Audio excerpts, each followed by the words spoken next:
been with us since 2009. She's been working as an intern in our Aquarius department. Her name is Munro-Kennedy. She has amazing stories she's going to tell you about her time working with great white sharks. If you have any questions, there'll be time at the end. And following this at 3:30, we have our weekly shark feeding at our Sharks and Eggs cake. So everyone enjoy. Let's give a big round of applause for Sarah. Hi guys, thank you all for joining me today.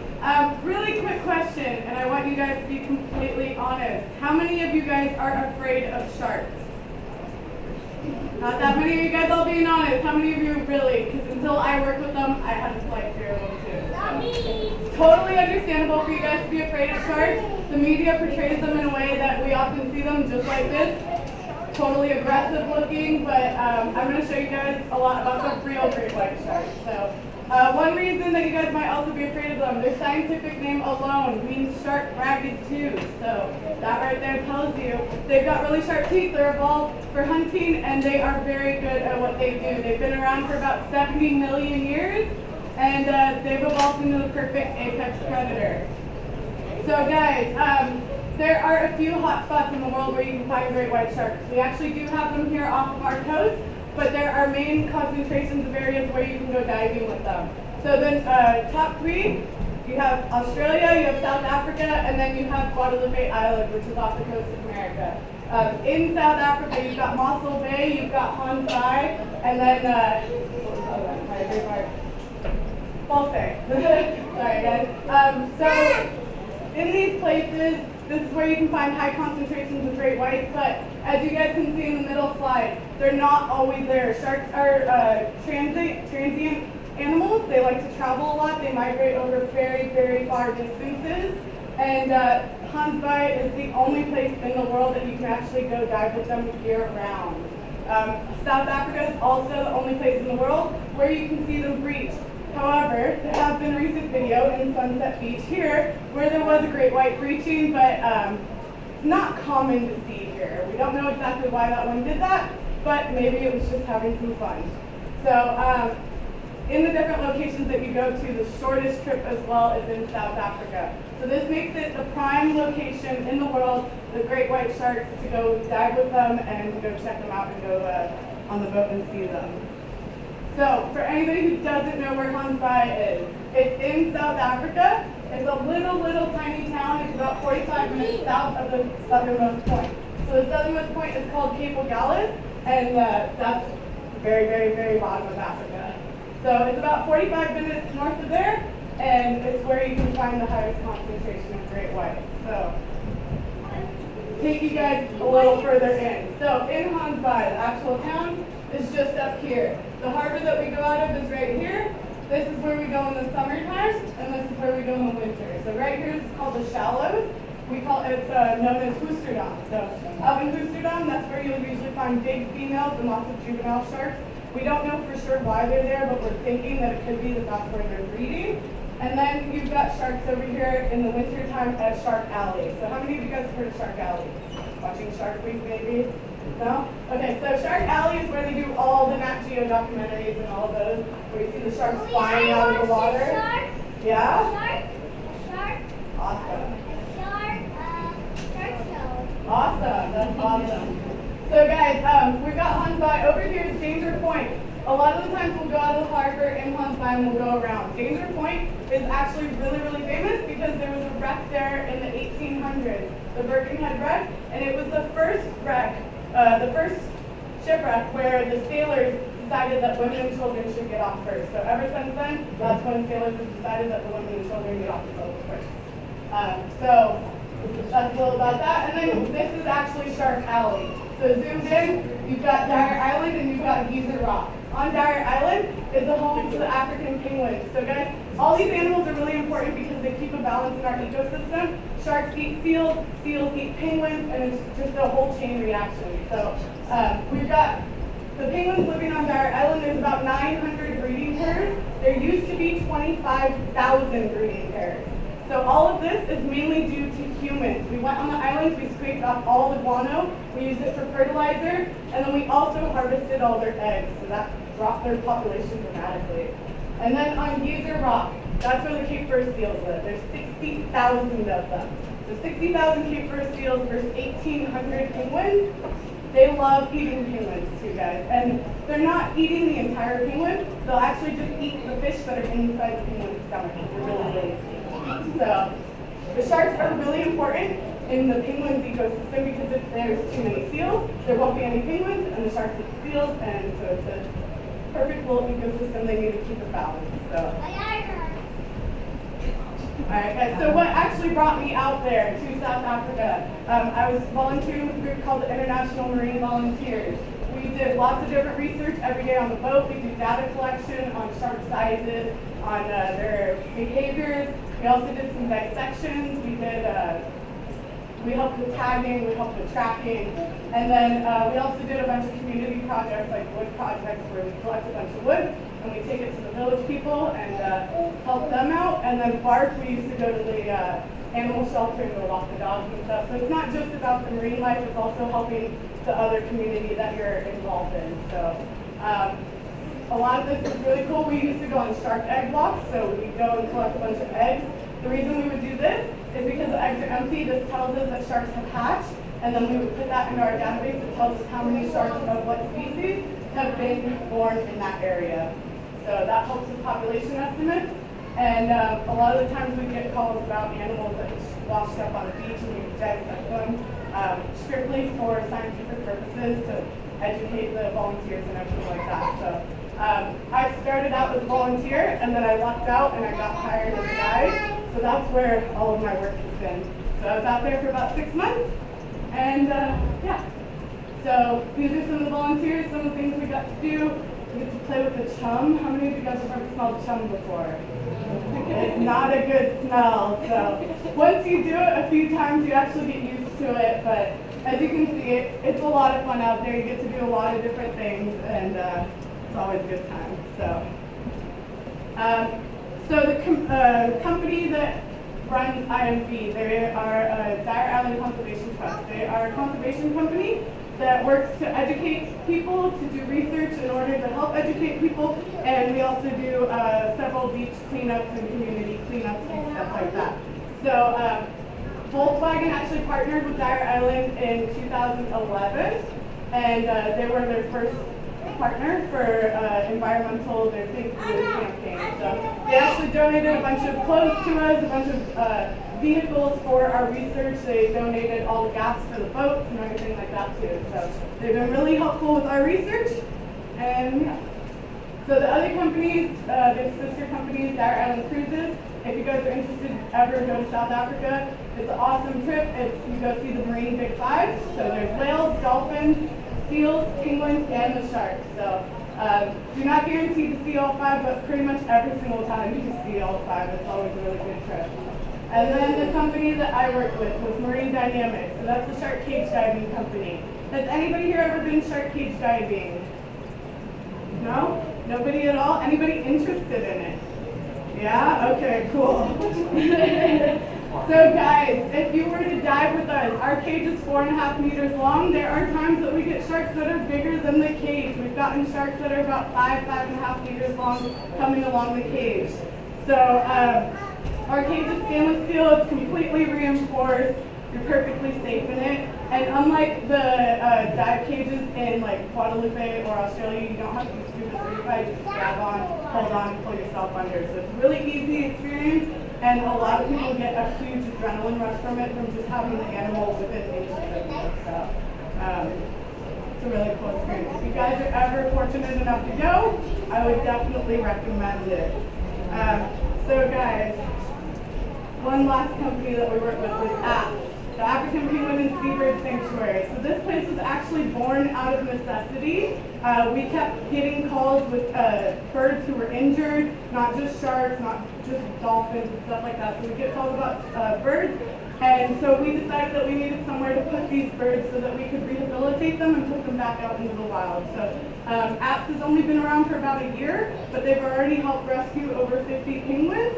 And a lot of this is from oiling, and then like this old guy here, Bob, in the middle, He's a little tiny penguin. We took him off the island because he's really, really tiny. He wasn't molting, and in order to molt, they need enough food. But the problem is right now there's not enough food for them. So all the bait fish are getting farther and farther out away from them, and it makes it harder for them to get food. So we help rehabilitate them, and then once they've molted and they've got their new fur, then they'll go back to the island and live their happy lives. So guys, some shark facts. I'm sure a lot of you guys probably know a lot of this stuff already, but I figured I'd give you a little rundown of the basics. So, the length of sharks. Males are usually about 11 to 13 feet, and females are 15 to 21 feet long. So newborns, they're about 4 to 5 feet long, a little bit shorter than I am. So if you can imagine giving birth to that, that's a big baby. So they get to about 5,000 pounds, and they are huge. They are actually more girthy than they are long from what I've noticed. A lot of them tend to be really, really wide, and when you see them coming at you when you're in the water, you're just like, oh my gosh, this thing is huge, and it's just coming at me like a car right now. But based on studies, they have a human lifespan expectancy, so the oldest recorded female is about 50 years old, and the oldest recorded male is 70 years old. The way that we figure out their age is by their vertebrae. So on their vertebrae, they get little growth rings, and you can count each ring, and you can tell basically how old they are. So sharks, the great whites, they've got 45 different teeth. 48, sorry, and 5 rows behind those teeth. So they're constantly losing their teeth, they're constantly getting new ones coming in, and teeth are always falling out. There's actually a video that's been going around lately of a shark that bit under the cage and its tooth just popped right out and just sucked down to the bottom. So they lose their teeth all the time. It doesn't hurt them much from what we can tell. And yeah, so they are endotherms. So does anybody know what an endotherm is? Endotherms, yeah? One person? Okay, so guys, we are warm-blooded creatures. So that means that we are homeotherms. That means that we keep a constant temperature, and that temperature does not change based on our environment. Endotherms, however, they can change their body temperature based on the environment around them in order to match it, so that way they can keep their metabolism at a slow, steady rate. And then you have poikilotherms, which are animals like reptiles, and those are the guys that go hang out in the sun to get warm. So, and then also there's speed bursts. Great whites have been recorded at bursts at a speed of 15 miles an hour. They're not the fastest shark in the ocean. The mako is the fastest, but they are pretty damn awesome to see. So, also guys, this up here. Does anybody know what that top picture is? What is it back there? Skin. Their skin, exactly. So it's called dental dermals, and they are scales that are shaped just like their teeth. And if you were to slide your hand along the shark this way, it'd be nice and smooth, but if you go this way, it's just like sandpaper and it will cut you up. So if you guys ever touch a shark, don't rub against the sand. And also, guys, for great whites, nobody's ever seen them mate. If they have, they did not get footage of it. So for scientific purposes, I know that I believe it's Nat Geo is paying some ridiculous amount, like $1 million or something, if you can get that footage. So if anybody's ever out there and happens to get that footage, you'll be pretty rich. So does anybody know what these things are right here? What are they? They're mating organs, exactly. So these are actually called claspers. The males will have claspers on them, whereas the females will have absolutely nothing underneath them, just a little slit. So we don't know exactly why they have two, but it could be for the reason that they bite on.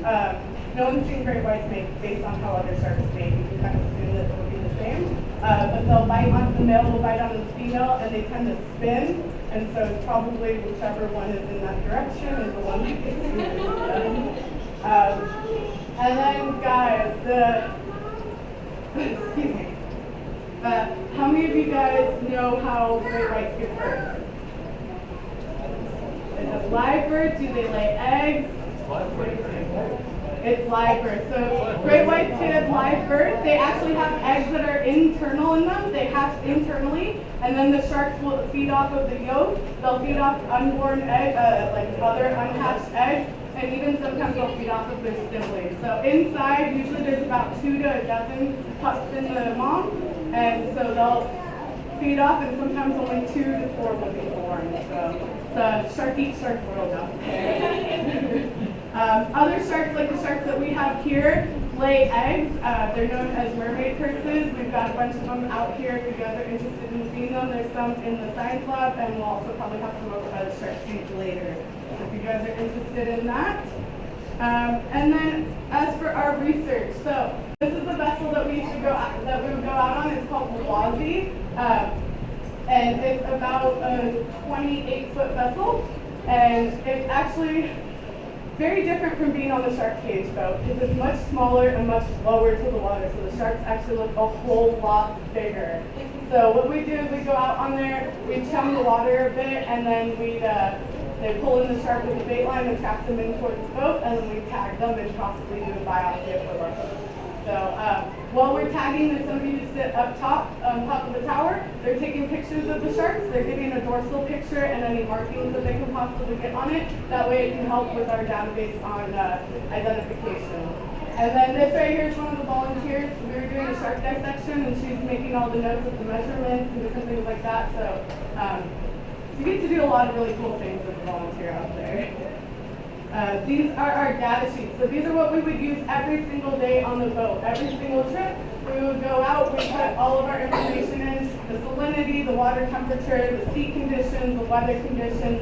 All of this helps us understand the shark's behaviors and see, we can see about weather, how the weather affects them, how water temperature affects them, different things like that. And then we also make notes of how many sharks we saw, how big they are, and any markings on them, scars, and stuff like that, injuries. And then we would also make notes, like right here, of the image that we took of their dorsal fin, so that'll help us with our database as well. And then we also make little behavioral notes, like if any of them are jumpy and feisty. So our research. What we do is we'll take the dorsal fin pictures. We'll take a nice clear shot of the dorsal fin. We'll put it into a program called Darwin. Darwin was actually, I believe, started for dolphin fin ID, but we managed to make it work for sharks as well. So what we'll do is we'll cut out the dorsal fin, put that into the program. The program will then outline the dorsal fin, find any markings that seem to represent another marking of a shark that we have previously seen, and see if it's a match and see if we've seen the shark before or not. So based on the estimates that we saw, we think that there's just under 1,000 great whites in the Hans Bay area. And Hans Bay is the greatest concentration of great whites in the world, guys. So there's not very many sharks out there. The original population estimate was over 2,000, and now it's under 1,000. So it's pretty sad. They definitely need our help in trying to boost their populations again. So in comparison to other animals, you guys can see their populations are much smaller. They're highly endangered, and one of the first countries to protect them was South Africa. So, these are the different types of tags that are used in shark research. They're also used in other animal research as well, but these are the ones specifically that are used. So our company uses acoustic tags. Those are the tags up on the top left. So these tags you deploy just with a pole, you just poke it in. It's not very invasive. Sharks heal very, very quickly. Oftentimes, once you tag the shark will swim away, and then 5 minutes later it's back coming around, checking it out again. So the acoustic tag, what it does is it sends out a ping, and we'll either go out with a hydrophone, which is like a big box thing, and it picks up, we stick the cord in the water, and it picks up on the pings, and it tells us what shark is around, and we can kind of figure out where they're at and map where they're at. And we also have listening stations that are docked all around the islands and around the bays, and every few months we'll go down, we'll pick them up, and we'll download all the data, and we can see where all the sharks have been and where they're going, and possibly figure out some patterns on where they're either mating or breeding or anything like that. Because right now it's a lot of unknown questions, and makes it pretty difficult to detect something when you don't know exactly where they live. So some of you guys may have heard of O-Search. They tend to use these spot tags. So these are a little bit more invasive with tags. They tend to drill them into the side. They'll pull the shark up out of the water on a big lift, drill into the sides, and then they'll put the tag up on the dorsal fin. And then there's the pat tags, which are a lot like the acoustic tags, except after so long they'll just pop off and they'll send all the information to a satellite. So there's not a listening station for them, it's just a satellite. So now the spot tags, guys, they can cause a lot of damage. So these are sharks that we've seen that have had spot tags on them. As you can see, they've got these big holes in their dorsal fin from where the tags ripped off. It's super invasive. It's probably really not good for the sharks. It actually tends to collapse their dorsal fins a lot, and that's what they need in order to have their speed and their balance and everything. So I do agree that spot tags are very beneficial in the sense that they send out constant information. You know exactly where the sharks are at all times. But is it worth damaging the shark? I don't know, but that's why one reason that we use the acoustic tags. So these are just some trends that I've observed while I was out there. So this guy right here is a shark called Mini Nemo. I don't know if you guys can tell, but his fin right here goes about that big, and this side is a little tiny little stubby thing. So he's got a little tiny little stubby pectoral fin, and that's why we call him Mini Nemo. The reason we name the sharks is actually because they return every year or two.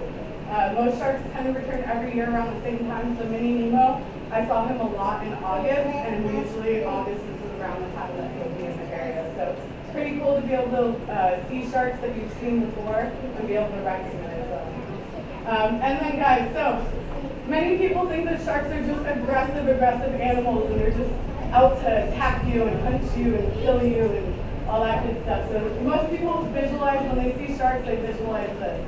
But there are different types of sharks. Sharks have personalities. So there's shy sharks and there's aggressive sharks. The shy sharks tend to be very, very slow in their movements. They're watching you constantly as they're moving around. You can see them coming up from the depth really, really slowly.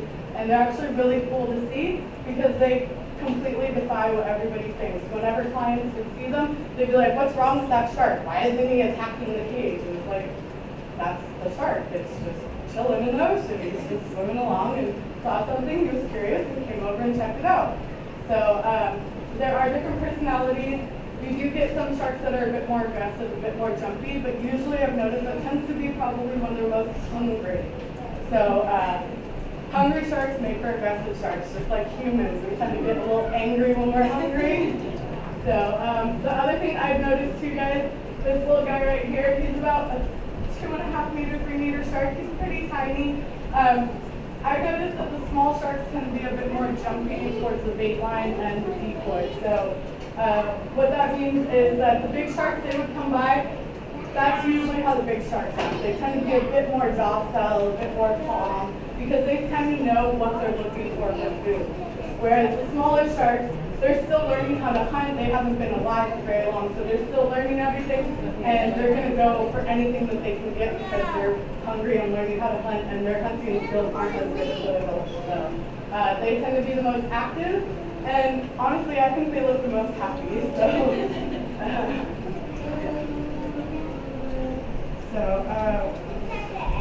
So guys, sharks versus humans. How many of you guys heard about the story with Mick Fanning and Jeffrey's Bay? Only 2 people? 3 people? 4 people? Okay, so this was only a couple of months ago. There was a surfing competition in Jeffrey's Bay in South Africa, and Mick Fanning was out there just paddling along, and a wave came up, so it was really hard for everybody to see what exactly happened, but they saw the shark. Mick freaked out, but honestly the shark freaked out more. Like, the shark got trapped in his leash and started panicking and thrashing around, and it wasn't actually trying to attack Mick Fanning or anything like that. A lot of people were like, oh, he's so lucky, he almost got attacked, and the shark wasn't trying to attack him, he was just swimming along and happened to get stuck. So the damage that we do to sharks is much, much worse than they do to us. So guys, in the US, there's only 1 or 2 fatal attacks every year or 2. So it's like about 1 a year in the US. So how many sharks do we kill a year? Does anybody know? Millions, hundreds of millions, possibly even 200 million. So every hour 11,400 sharks are killed. Does that sound right? Like, does it sound like we're going to have sharks in our oceans next year at that rate? It doesn't. So one of the key things that's causing their decline in population is overfishing. A lot of their catch, the reason that they're caught is by bycatch with these big, huge trawler nets that come in. They catch all these fish, but they also catch sharks at the same time. Some of these sharks are just dumped. Some they cut their fins off and then they'll dump into the ocean while they're still alive. Some they'll cut their fins off and they'll keep the shark and then they'll sell the meat as well. But unfortunately, it's a mass amount of sharks that are being removed out of our oceans every year. And with only 1,000 sharks estimated in the Hans Bay area, if 11,000 are being taken out every hour, it's not going to be long until that 1,000 is down to 1. So one of the main causes is overfishing. So like I just told you guys with bycatch, finning as well. So a lot of sharks are caught for their fins. In a lot of Asian cultures, it's a big delicacy for shark fin soup. The demand for it seems to be on the decline, but at the same time, it's still out there. It's still a delicacy, and people are still buying it. A lot of people also buy shark fins. They'll take shark fin cartilage pills, and they think that it will help their endowment, shall I say. So there's been no proof of it helping with anything scientifically, medically, or anything like that. A lot of people think that sharks don't get cancer, but they do get cancer. It's just quite rare. There have been quite a few sharks that have been seen with tumors. So these sharks go to show that they do get cancer, and just because you eat something that may not get cancer doesn't mean that you're not going to get cancer. So hopefully people will eventually stop eating them. They do sell shark cartilage pills in the US, so it's not just a foreign thing. A lot of people are working really hard on trying to get that stopped. So the other reason, guys, is that you do not want to eat sharks. So when they give birth, it takes them until they're about 15 years old to be sexually mature. So that's a long time. It's just like a human, and they only have a couple of pups at a time. So their population recovery is not going to be very quick, and it's going to take them a long, long time. So if we keep eating them, they're not going to be able to reproduce, and their populations are just going to go extinct. And last but not least last three reasons actually, because I feel like it's really, really important. Guys, shark is full of mercury. Like, disgusting amounts of mercury, way past the levels of human consumption that are allotted. So if you guys have eaten shark, I would recommend staying away from it. The reason for the mercury buildup is because it's a food chain. So we'll have mercury comes into the ocean through coal plants and stuff like that. It comes into the ocean. Krill feed on microparticles, and then they end up ingesting the mercury.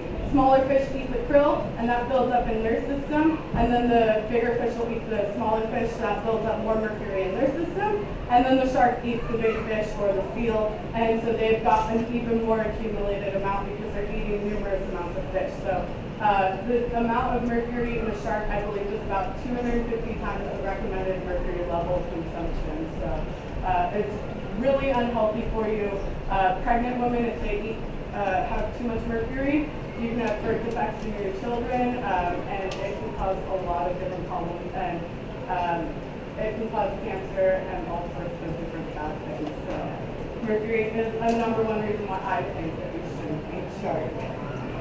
So guys, I just want to conclude, let you guys all know that sharks need love too. This guy, he just wants a little hug, so if you guys would remember that sharks are a huge, important part of our ecosystems. Without them, everything would go out of balance. Just like in South Africa, if there were no sharks, the seal populations would go crazy high, and then the penguin populations would plummet. So we need sharks in our ecosystem, so that way they keep everything nice and balanced, and everything stays good for you guys. So, are there any questions? Yeah. The penguins on South Africa, that's not cold there, huh? No, it's not. So it's temperate waters. So the waters are actually a lot like Santa Monica. The ecosystems are basically identical almost. They have kelp forests there that are the same as the kelp forests Because here. we all think that penguins cold. Yeah, exactly. So the African penguin is one of the few that doesn't live in the cold. I mean, sharks don't like the taste of us anyway, right? No, they don't. They just spit us out. They Yeah, bite it, so say, guys, yeah, like he was just saying, when sharks do attack humans, there's a reason there's only 1 to 2 fatalities a year. It's because they don't like the taste of us. They'll bite, it's an exploratory bite, it's because they don't have hands. If you didn't have hands and all you had to work with was your mouth, you'd use your mouth as well.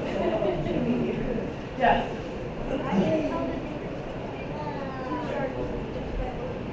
Just by looking at them. Okay, so to be able to tell the difference in 2 sharks, they would have to have distinct markings on them. So certain sharks, we do have difficulties distinguishing them from others until we take them into our database and we put their fin in the dorsal fin identification. But there are certain sharks like Mini Emo, he's got his little fin, he's pretty obvious. There's a shark that we call Caroline, she's got a scar on her side that looks like a mustache. What else? There's Scarlet, she's covered in scars, she's all over. She's this big, beautiful female, and we think that she's probably covered in all the scars from mating. So mating with sharks is very vicious. In the back? What did you say? What is mercury? It's an element. It's very bad for you. I can't. What is mercury? Sorry. It's a type of element. It's a type of metal. It's a type of metal, yeah. You used to be in thermometers. They took that, that's not very safe for them. So it's a toxic metal that's really not good for you. So little tiny microparticles of mercury will get into the water. The fish will consume that, and so they're full of this mercury metal. And then if you eat it, you could get mercury metal in you as well. So, yes? I heard a rumor that some sharks might like music. Yes. So, has anybody ever heard the rumor about sharks liking music, liking rock music? No? Yeah? Yeah, so in Australia there was a scientist who did a study on great whites and how they respond to music because as a lot of you guys probably know, great whites respond to vibrations, that's what they pick up to hunt. So they played AC/DC's Back in Black and it attracted the sharks. So they've got some good taste in music. Yes, Ina. So, since we're so far away from South Africa, what can we do to protect these like adorably giant animals? Absolutely. So if you guys are interested in helping protect them, you guys can help with research efforts. So we do have the availability to help purchase a tag. If you guys do purchase a tag, you get to name the shark, and we will give you updates on the shark whenever it comes in and every time we pull down the data. So if you guys are interested in that, just go to the dict.org.za website. That's our conservation website. It's got all the information on tags there. So you guys can go there, check that out. The tags will help with research, and the research helps enforcing laws that will help protect them. As for the sharks here, I'm sure that Cal State Long Beach would love some help as well, because I know that they're doing a lot of research there for the great whites and conservation as well. Any other questions? How long do the tags last? So the acoustic tags last for about a year. After a year, they'll pop off. If you notice, right here, there's like a little piece of foam that'll help it float. So hopefully we can recover that. A lot of fishermen are actually really good about returning the tags. There's a little information on it. Says please return to so and so, just like this one. So they are very expensive, but if they pop off and we lose them, then we lose them and then it's just science. But it's beneficial for the listening stations and pulling up all that data. Any other questions? Yes? Do what? A herd. Oh, like do they go in schools? Okay, so a lot of people think that great whites are solitary animals, but we've actually noticed that they tend to come in pairs and small groups. They tend to keep themselves separated so that they're more individual, like one at a time you'll see. But occasionally we'll get 2 or 3 at the boat, and those are probably sharks that are traveling together. But it wasn't until recently that a scientist discovered that they were actually traveling in groups. Before that, everybody thought that they were just solitary. And it was when he was pulling up his data, he noticed like, hey, the shark's here at this time, and so is this one, and so is this one, and he kept noticing that they followed the same path. So there is research now showing that they are not solitary, like we previously thought. Anything else? Thank you guys.